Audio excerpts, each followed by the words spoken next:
우리 옆에 분과 이렇게 인사했으면 좋겠습니다. 믿으면 됩니다.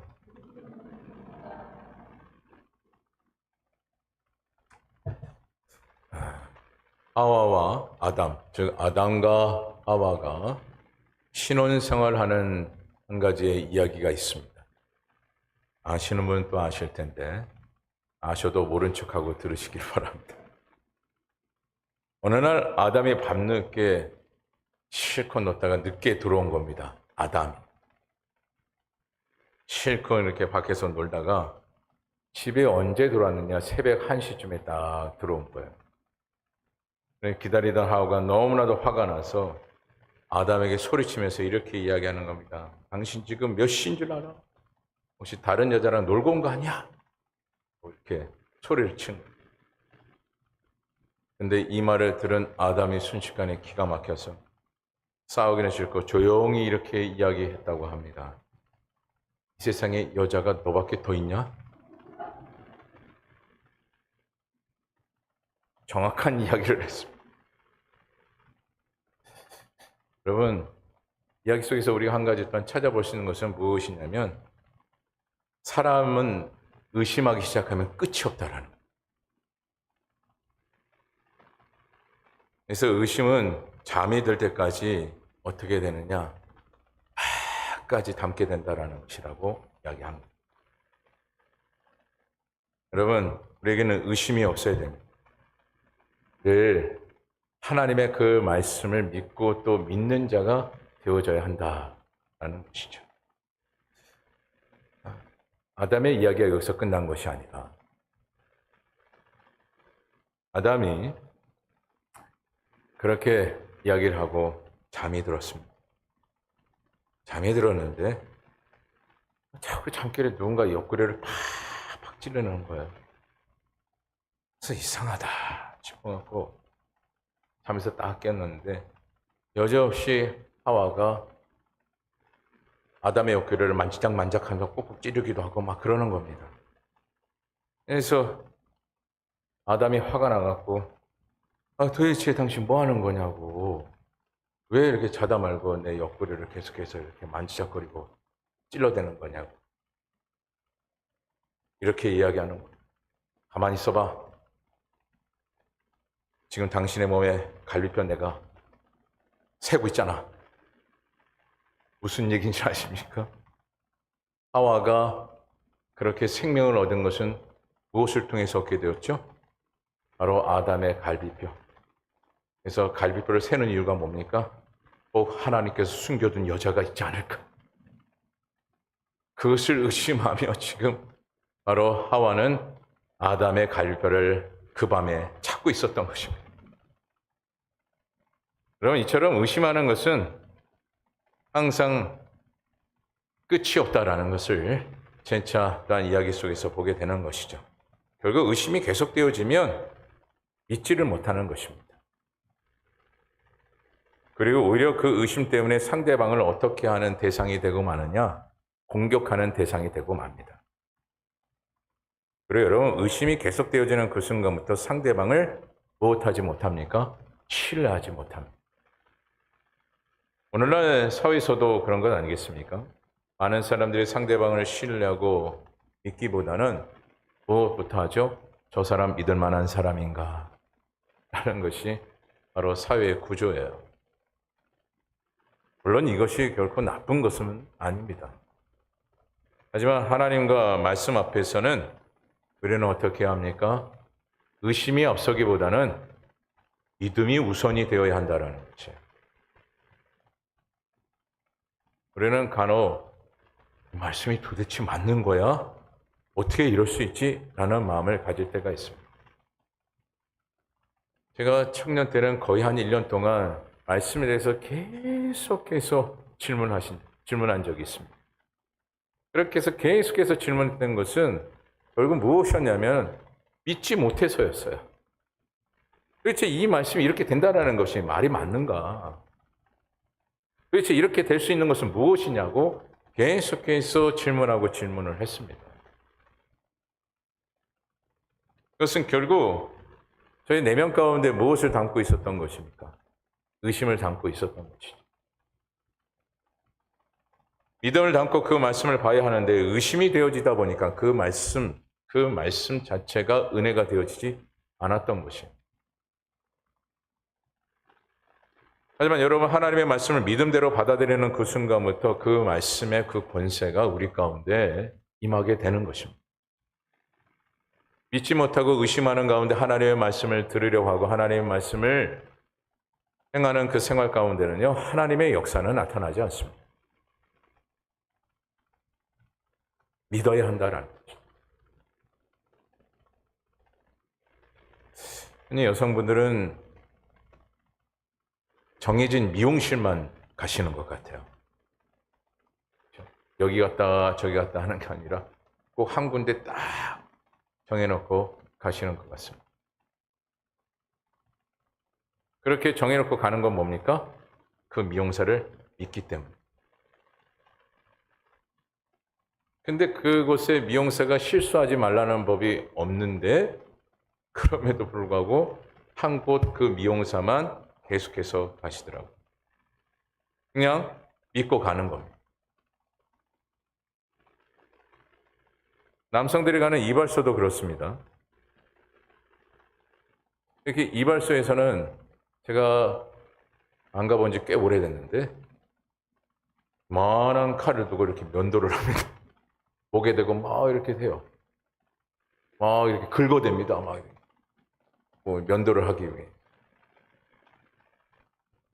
그런데 많은 남성분들이 목을 대고 있습니다. 만한 칼 앞에. 뭘 믿고 목을 대고 있는지. 하지만 모든 남성들은 그 큰 칼을 들고 있는 이발사에게도 목을 딱 대고 맡기고 있다라는 것이. 무엇 때문에 가능합니까? 그 사람을 믿기 때문에. 믿지 못하면 그 큰 칼을 들고 있는 그 이발사에게 목을 댈 수가 없겠죠. 그냥 무조건 믿는 것이고. 여러분, 이와 같이 여러 생활 가운데도 우리가 계속해서 믿고 살아가고 있는데 중요한 것은 하나님의 말씀은 조금도 오차가 없으십니다. 그렇기 때문에 그 말씀을 우리가 어떻게 해야 된다는 것이죠? 믿어야 한다는 것이에요. 세상은 실수가 나타날 수도 있고 꼭 사고, 사건이 일어날 수도 있습니다. 하지만 그럼에도 어떻게 합니까? 믿고 갑니다. 그렇다면 오늘도 우리가 하나님의 말씀을 믿는다고 한다면 그 말씀대로 우리는 어떻게 해야 합니까? 살아가는 자가 되어져야 하는 것이에요. 그 말씀대로. 그런데 우리는 하나님의 말씀을 들었음에도 불구하고 그 말씀대로 살아가지 못하고 내 뜻대로 살아갈 때가 많다라는 것이죠. 그리고 여러분, 우리가 믿음을 갖는다라는 것은 우리 신앙생활에 매우 중요하다라는 것을 잘 알고 있어요. 특히 하나님의 자녀로서 믿음을 갖는 것은 너무나도 소중하고 값진 것임을 보게 되는데 이 믿음에서 여러분 히브리서 11장 6절을 통해 보면 이렇게 말씀을 하죠. 우리 히브리서 11장 6절 말씀을 보도록 하겠습니다. 히브리서 11장 6절 말씀을 한번 화면에 띄워주시면 감사하겠습니다. 히브리서 11장 6절. 우리 다 같이 한 목소리를 함께 읽어봅니다. 시작.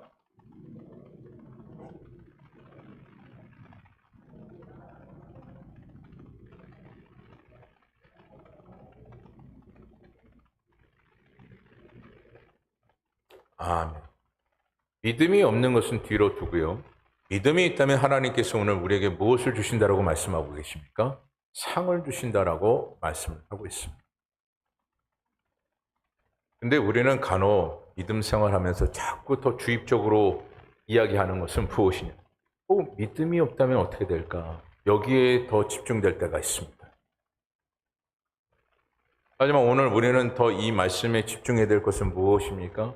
주님께서 공급하시는 그 상이 무엇인지를 명확하게 모르나 그 상 받기 위하여 우리는 믿음대로 살아가는 자가 되기 위해 노력하는 자가 되어져야 한다는 것이죠.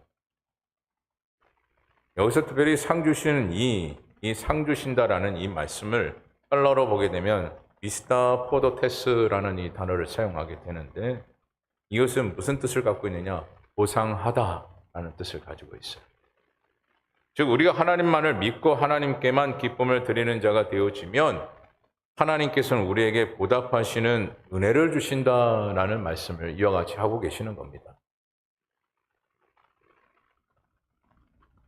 책 중에 여러분 이런 책이 있습니다. 아들아, 너는 왜 하나님을 믿느냐라는 책이 있습니다. 아들아, 너는 왜 하나님을 믿느냐. 이 책은 무신론자인 아버지와 예수를 믿는 아들이 3년 동안 주고받은 편지의 내용을 모아서 만든 책인데, 여기서 아버지가 아들에게 늘 하는 질문이 이것이었습니다. 아들아, 너는 왜 하나님을 믿느냐? 이처럼 세상 사람들도 우리에게 묻지 않습니까? 당신은 왜 하나님을 믿습니까? 왜 교회에 다닙니까? 라고 질문할 때가 있어요. 그러니까 이런 질문도 하죠. 믿는 이유가 무엇입니까? 그러니까 이런 질문도 하시는 분들도 있어요. 믿을 만한 근거가 무엇이기에 믿고 있습니까? 라고 이야기합니다. 이 같은 질문에 우리가 혹 주저하고 있다면, 그럼 오늘 본문 31절에서 예수님께서 이렇게 말씀하고 계시다라는 거죠. 우리 31절 말씀, 본문 31절 말씀 다 같이 한 목소리를 읽어봅니다. 시작!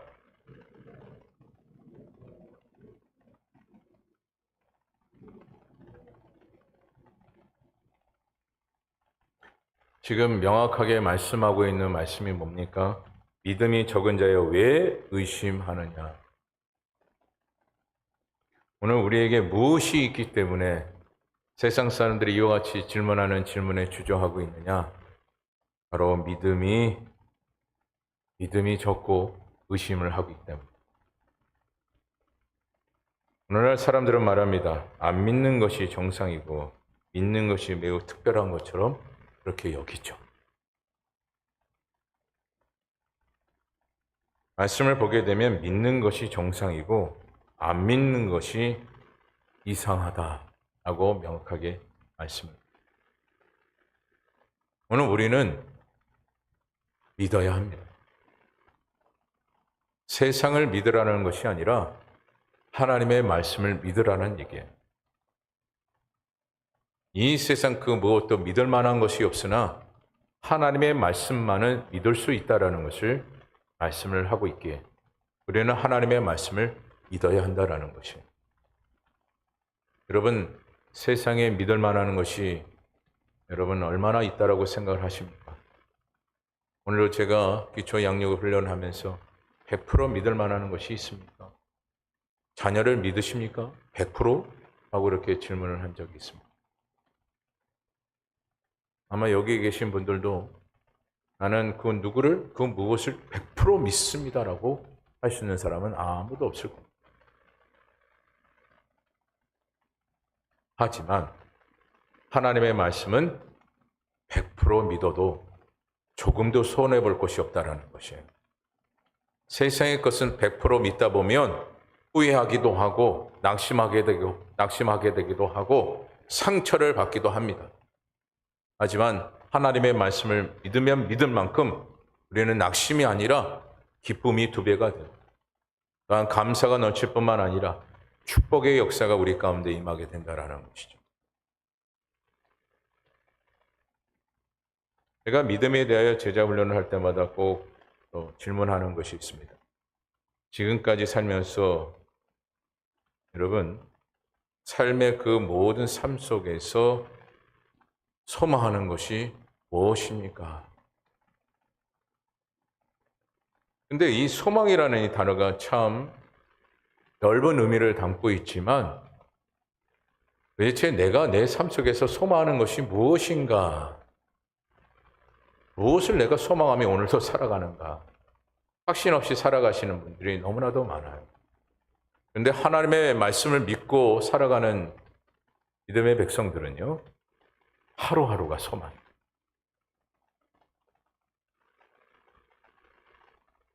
하나님의 그 뜻하심을 명확하게 내가 눈으로 확인하지 않아도 그것을 믿기 때문에, 하나님의 예언하신 그 섭리를 내가 믿기 때문에 하루하루가 소망이라 그렇게 고백을 한다라는 거죠. 하지만 하나님의 말씀을 굳건히 믿지 못하면 하루하루가 어떻습니까? 불안할 수밖에 없습니다. 오럴 로버츠 목사가 이런 말을 했어요. 의심에 대해서는 내가 한마디밖에 할 수 없다. 하지 마라. 의심에 대해서 말할 수 있는 것은 한 가지밖에 없는데 하지 마라. 여러분, 아담의 이야기를 여러분들에게 들려드렸는데 의심은 어떻다고 했습니까? 끝이 없다라고 했습니다. 의심은 결코 우리 신앙생활에 조금의 유익도 없습니다. 오히려 우리의 믿음 생활을 갉아먹어요. 그런데 조금 갉아먹는 것이 아니라 끝까지 갉아먹습니다. 그리고 그 믿음을 완전히 무너뜨리고 결국 구원에 대한 소망을 갖지 못하라고 만들어버립니다. 그리고 그뿐만 아니라 늘 삶을 통해서 시험과 연단의 생활이 되어지고 또한 늘 두려움 속에서 하루하루를 살게 된다는 것이에요. 제가 이렇게 후원부의 말씀을 드리는 것은 세상 사람들의 삶이 그렇지 않습니다. 의심하면 그렇게 살아가는 거예요. 근데 세상은 그렇게 의심하며 살아갑니다. 참 마음 아픈 이야기가 있습니다. 자녀조차 믿을 수가 없다. 참 마음 아픈 이야기 아닙니까? 근데 이 세상이 그래요.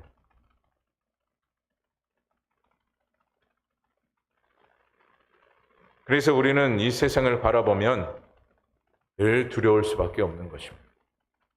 하지만 하나님의 말씀을 부여잡고 하나님의 말씀을 믿으며 살아가면요, 두려움은 없습니다. 앞서 말씀드린 것처럼 늘 삶의 소망이 넘치게 되는 것입니다.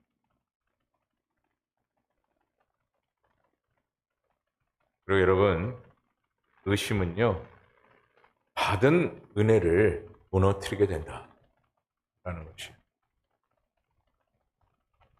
여러분, 오늘 본문 32절의 말씀을 다 같이 한 목소리로 함께 읽어보도록 하겠습니다. 32절, 짧으니까 한 목소리로 함께 읽습니다. 시작. 내 함께 오름에 바람이 그치는지라. 여러분, 이와 같은 이 놀라운 역사는 누구에게 임하게 된 것입니까? 의심하지 않고 믿는 자에게. 세상의 모든 공포와 두려움을 누가 그치게 하신다라는 것을 말씀하고 있는 것입니까? 하나님께서. 그런데 이와 같은 이 역사가 일어나기 위해서는 우리에게 무엇이 필요하다고요? 의심하지 않고 믿는 자에게.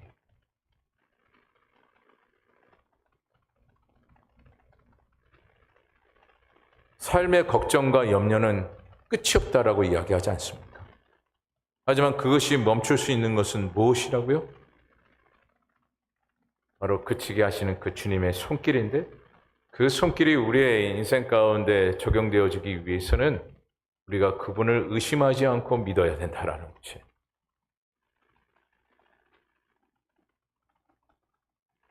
그리고 우리가 또한 모든 것을 주관하고 함께 하시는 그 주님을 의심하지 말아야 합니다.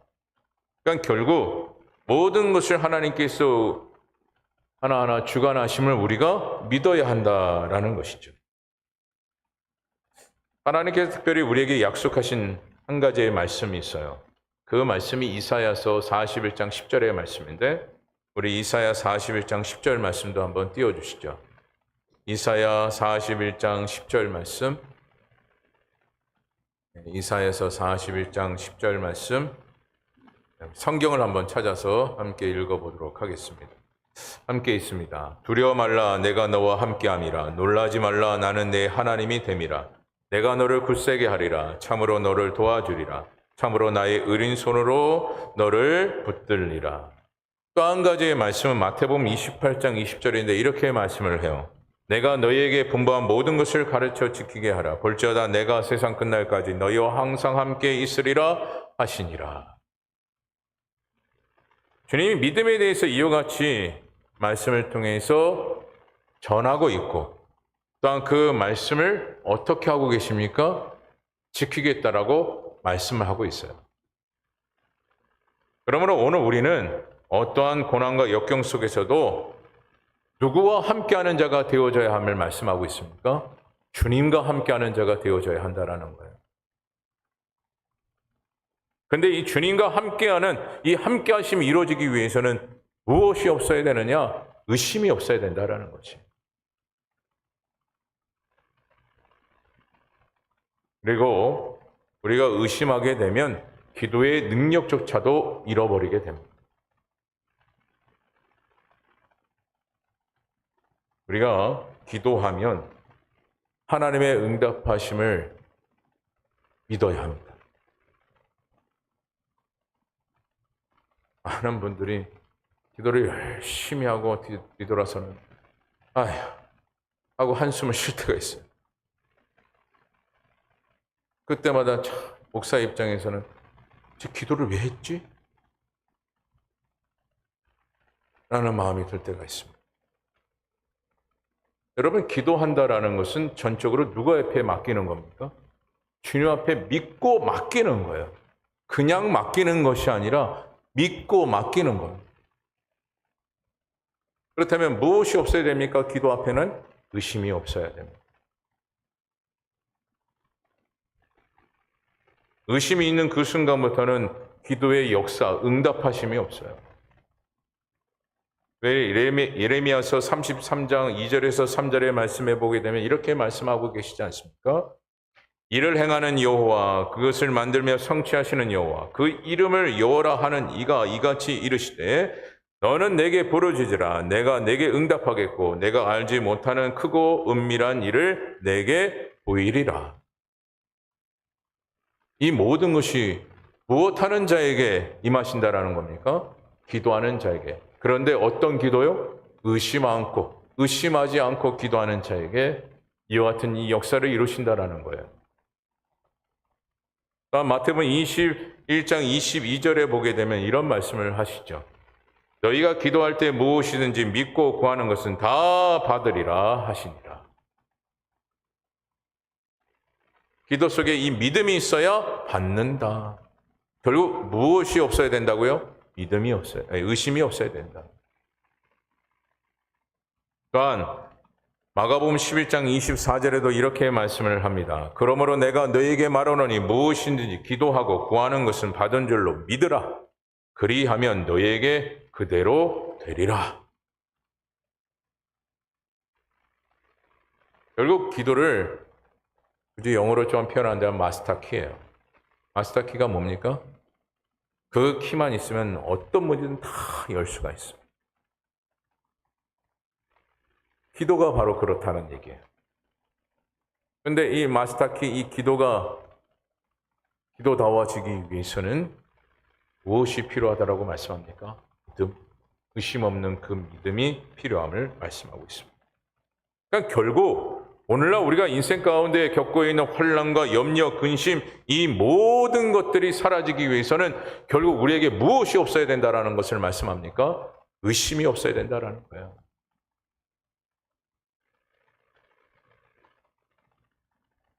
독일의 종교개혁자 존 후스는 중세기 로마 카톨릭 교회 교리에 대해서 비진리라고 지적하였다가 그의 제자 중인 에론과 함께 종교 재판을 받게 되었습니다. 그때 그의 제자 에롬은 작은 의심이 시작되었습니다. 그것은 내가 진리를 주장하는데 왜 내가 죽어야 하는가라는 것이었어요. 그래서 그는 죽음이 두려워서 자신의 주장은 헛된 것이며 스승인 후스의 사형은 당연한 것이라고 그렇게 주장을 했습니다.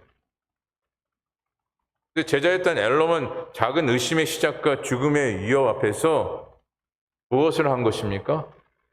스승을 배신한 것이죠. 그로 인해 존 후스는 자신의 배신으로 사형을 당하게 되었고요. 제자였던 에롬은 자유의 몸이 되었습니다. 하지만 자유의 몸이 된 에롬은 단 하루도 어떻게 살았느냐? 평안할 날이 없었다는 거예요. 스승을 배신하고 그는 자유의 몸이 되었지만 그는 단 하루도 평안하지 않았다라는 거예요. 이 또한 무엇으로 시작된 것입니까? 그의 가지고 있는 의심 때문에. 그런데 그렇게 괴롭게 살았던 이 에롬이 자신의 죄를 참여하고 비로소 스승의 가르침이 옳았다라고 양심 선언을 하게 되죠. 그러자 그는 즉각 체포가 되었고 이번에는 스승보다 더 무서운 화형에 처형되어집니다. 근데 그때 그는 두려움의 얼굴보다는 미소 띈 얼굴로 말하기를 이렇게 이야기했다고 합니다. 이제야 비로소 의심하지 않고 진리를 주장하게 되었으니 오늘은 참으로 기쁜 날입니다. 라고 고백을 했대요.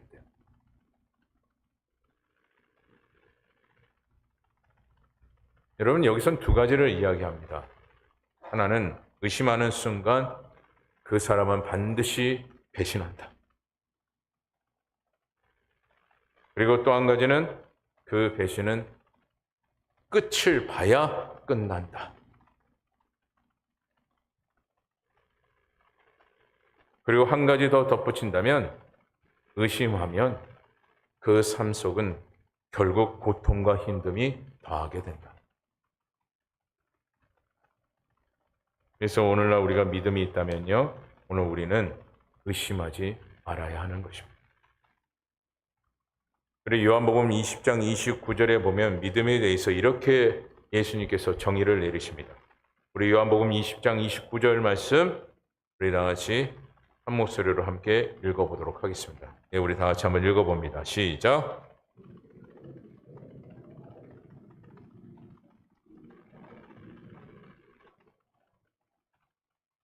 하나님께서 믿음을 말씀하시면서 믿음의 정의를 내리시는 것이 무엇입니까? 보이지 않는 것을 믿는 것, 그것이 믿음이라고 말씀하고 있어요. 여러분, 보이는 것을 믿는 것은 누구나 합니다. 하지만 보이지 않는 것을 믿는 것은 아무나 하지 않습니다. 그리고 그 믿음은 결국 누구를 통해서 우리는 얻게 됩니까? 예수 그리스도 하나님을 통해서 그 믿음을 얻게 되죠.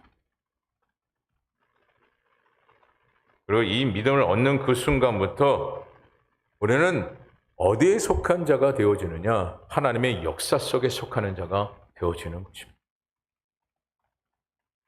하나님의 역사 속에 속한다라는 것은 결국 구원의 역사 가운데 함께 동참하는 동역자가 된다라는 것을 말씀을 하고 있는 것이에요. 오늘 저와 여러분들은 하나님께서 이미 예정하신 구원의 역사의 현장 가운데 함께 동역하는 믿음의 삶, 그 믿음의 삶이 오늘 저와 여러분 가운데 임하기를 간절히 소망합니다. 말씀을 마칩니다. 한 남자가 약국을 찾아와서 약사에게 이렇게 말을 합니다. 딱꼭질이 너무 심해서 그러는데 딱꼭질이 멈추는 약 좀 주세요. 이렇게 이야기를 했어요. 약사가 열심히 약을 조제하는가 싶었더니 갑자기 뺨을 확 때려친 겁니다. 그래서 이 약사가 이렇게 얘기합니다. 손님 멈췄죠? 그랬더니 이 남자가 기가 막힌 표정으로 이렇게 얘기하는 거예요. 내가 아닌데? 라고 얘기하는 거예요. 내가 아니라 아내가 딱꼭질을 하고 있어서 약을 사온 건데 나를 때리냐 이거예요.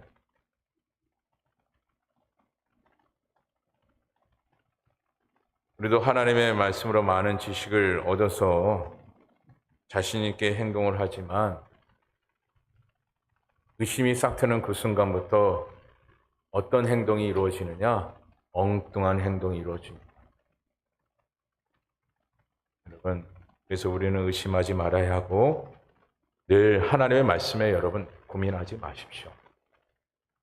물론 하나님의 말씀 지킨다라는 것이 결코 쉬운 일이 아닙니다. 그런데 여러분, 우리가 삶을 돌아보면 그 말씀 지키는 것도 내가 한 것이 아니라 누가 하셨습니까? 하나님이 하시게끔 하셨어요. 하나님이 도와주셨기에 지금껏 우리가 그 말씀을 지키며 살아온 것이 아니겠습니까? 그래서 우리는 결코 하나님의 말씀에 의심하지 말고 끝까지 그 말씀 부여잡고 끝까지 하나님 앞에 소망하며 살아가는 저와 여러분 되어지기를 간절히 주님의 이름으로 축원합니다. 기도하겠습니다. 오늘도 우리에게 복된 말씀 주시고 또 우리의 삶의 지표를 새롭게 하신 주님, 우리가 하나님의 말씀을 들을 때마다 조금도 의심하지 않게 하여 주옵시고 늘 말씀을 믿으며 삶을 살아가는 주의 종들이 되게 하옵소서. 그래요 늘 좋은 결과를 얻게 하여 주옵시고 늘 하나님의 역사 가운데 함께 동역하여 하나님의 뜻을 이뤄갈 수 있는 주의 종들이 되게 하옵소서. 모든 것 감사드리며 예수 그리스도의 이름으로 기도드립니다. 아멘. 이 시간 교회 소식을 알려드립니다.